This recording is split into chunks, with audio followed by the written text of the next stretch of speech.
Let's take you live to this now. The Premier of the Western Cape, Winde, delivering his State of the Province address at the Velddrif Town Hall on the West Coast. Let's take you there live. Need to be vaccinated. Not long after, we were at Betty's Soup Kitchen in Googs once again with our health team, with a vaccine taxi. Betty was loud hailing in amongst her citizens, saying, if you want to go back to the Eastern Cape for the Christmas holiday, get vaccinated before you go. If you're elderly, come and get your vaccination. We had queues of people sitting on chairs outside of her soup kitchen getting vaccinated. You know, Betty said to me as well, she said, this health team that's here, please won't they come back again to my soup kitchen, because I want to deal with teenage pregnancy. I want to engage those young women in our community. We need to make sure we deal with the next issue. Betty, you're amazing. You never stop. You're an amazing activist, and you epitomize all of those Bettys across our province. Thank you very much.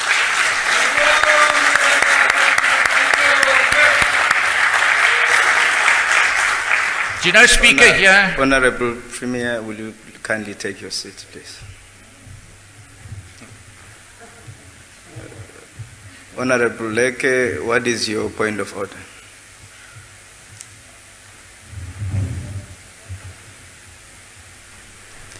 May you address the Speaker, please? The opportunity has been granted to you, Honorable Leke. You may address the Chair. All right. I'm assuming what the problem is, which has been indicated in the chat box. I don't know whether that is the issue for the members in the chamber. There seems to be an issue. If you could kindly, Mr. Secretary, ask the team to contact Honorable Leke, the Chief Whip of the ANC, to resolve whatever the mishaps that may be there. Whilst you're doing that, I've got another hand from the Honorable Murray. Will you please rise, Honorable Murray? Speaker, convention says members of the public can't take part in whatever happens in this house. But I see you allow applause from the members. Later on it might become interjections from the public, which is a dangerous precedent. Thank you, Honorable Murray. It's always difficult to contain excitement. It's voluntary. It's one of those almost uncanvassed experience that you would get. But if we could just kindly request the guests not to participate in the debate. Usually it's when they begin to make statements and then it becomes difficult. But we'll also kindly request that we as excited as at times and as tempting as it might be, to exercise some restraint and not participate in the debate. It's the state of the address by the Premier. So can we now proceed? The hand of Honorable Leke is still up before Premier come forward. Your hand is up, Honorable Leke, and I've given you the opportunity to speak. Will you please activate your microphone and speak? I've granted you the opportunity for a while now. All right. That means there is an issue with your microphone. The administration will attend to that. May we now proceed, Honorable Premier, with the state of the address. Thank you very much, Speaker. Speaker, we honored Betty. There are many Bettys. There's a Betty right here in Velddrif, we know as Barefoot Betty. I want to thank all the Bettys, all the NGOs. I want to thank all of those citizens who fund and sponsor those NGOs, because it's their funding that enables us to feed our people. Thank you very much for the caring that you show in our communities across our province. Speaker, one last thing on COVID-19. We must end the state of disaster. I was disappointed when the President didn't go far enough. He said, we're going to end the disaster, but there's some things to do. And although I welcome these comments, I must say that that was said in October last year already. It was said in November. It was said in December, January, and now again in February. Mr. Speaker, we need to end the state of disaster. I've already offered our help and our ideas on what we need to change from a regulatory point of view. But let's not just speak about it. You know, the President, every time he says it, it sounds too general. We need commitment. I don't want to have, you know, this President that listens to us but then doesn't do anything. We need to commit to a time and a date. We need to end this disaster. Speaker, in October last year, this House will remember, I delivered a special address. That special address was focused on recovery. Little did we know that we were only halfway between the start of this pandemic and now. But we set those North Stars in our government. We set those focus areas in our government, those North Stars of jobs, safety, and dignity. Speaker, our single biggest focus now must be on jobs, must be on investment, must be on economic growth. Speaker, it's the private sector that creates jobs, and here I fully agree with the President and his speech last week in saying that we need to enable the private sector to grow, the private sector to create those jobs. I absolutely agree on it. Because, Speaker, you know that nothing stops a bullet like a job. Nothing puts food on the table like a job, or keeps your child in school, keeps a young man off the streets and out of the way of gangs, puts a roof over your head.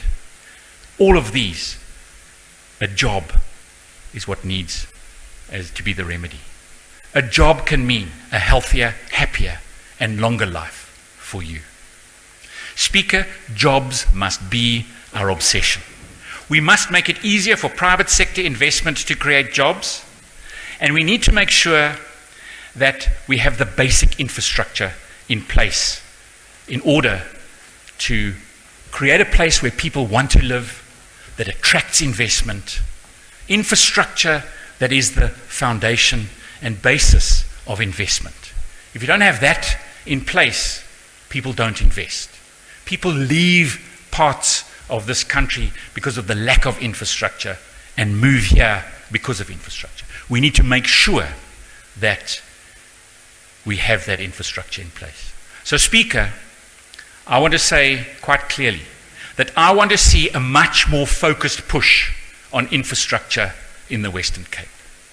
At present, 29% of all infrastructure spend in this province, in the province, comes from us as a provincial government. 29%. Mostly that is through our education, health, social and transport infrastructure investments. Since 2019, this government has put 19 billion rand investment into infrastructure across our departments. Speaker, I have therefore decided that we need a new department solely responsible for infrastructure in our province.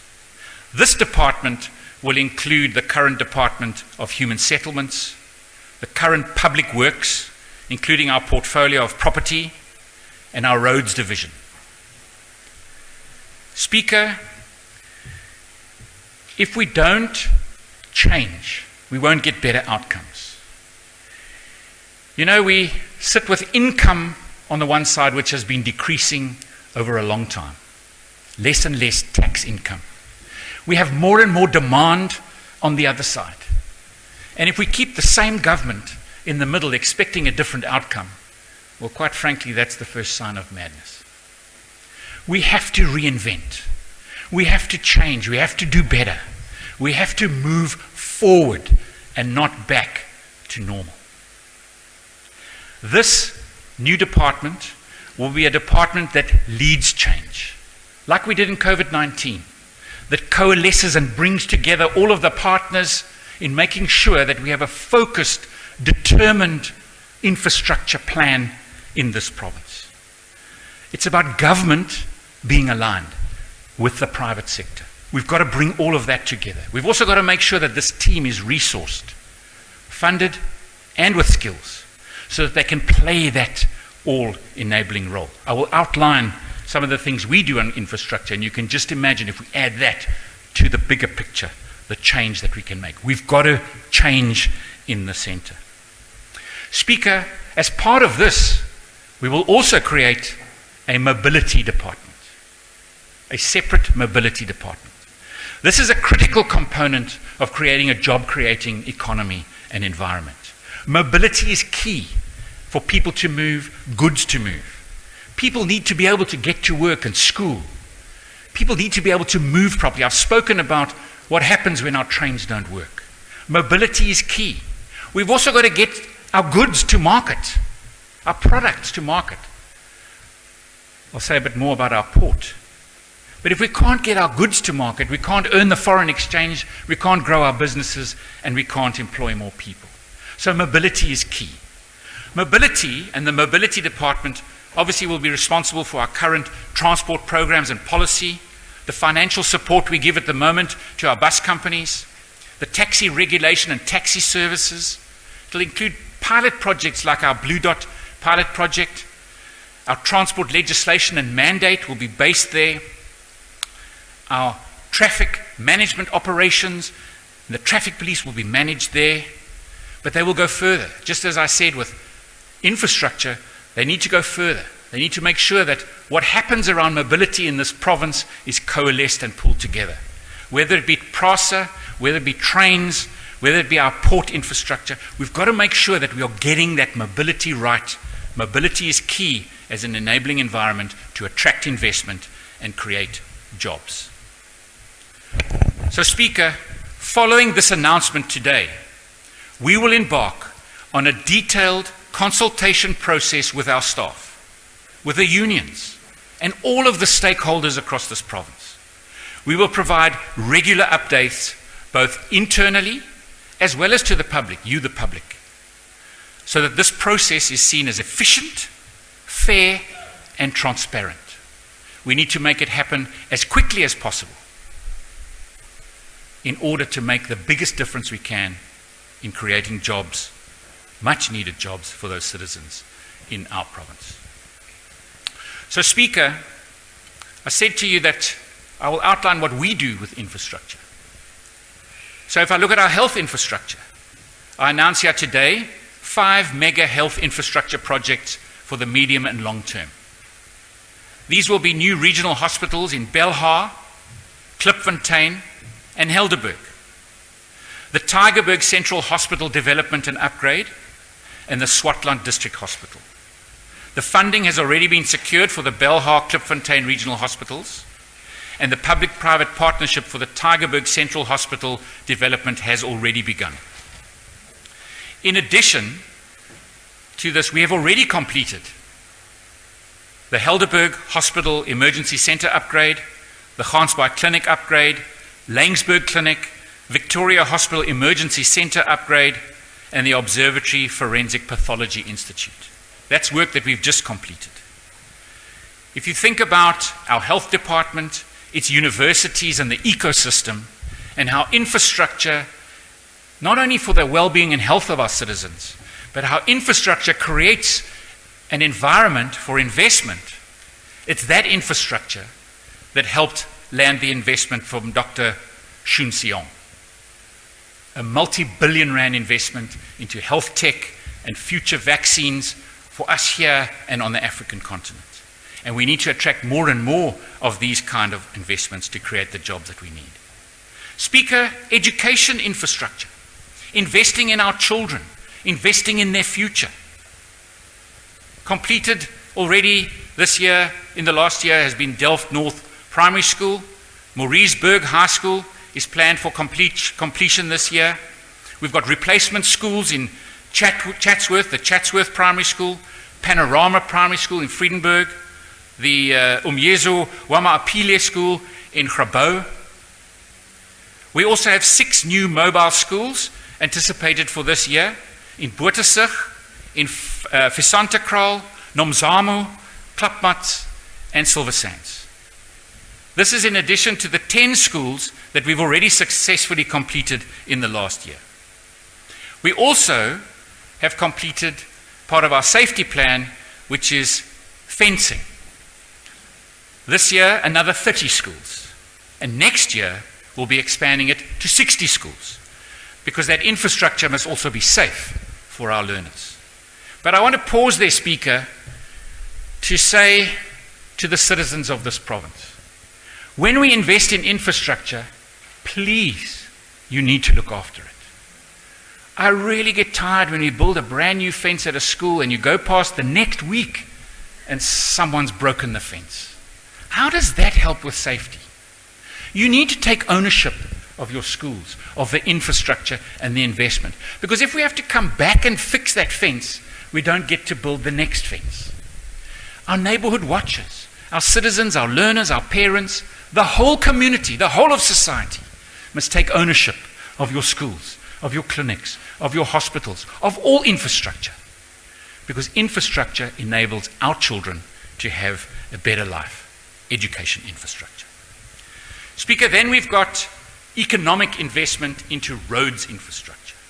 Roads are also that economic conduit that helps to attract investment and create jobs. I've said it's how goods move, how tourists move. It's about mobility.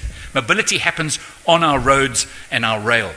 But roads, and Speaker, I must say, I want to congratulate our roads team.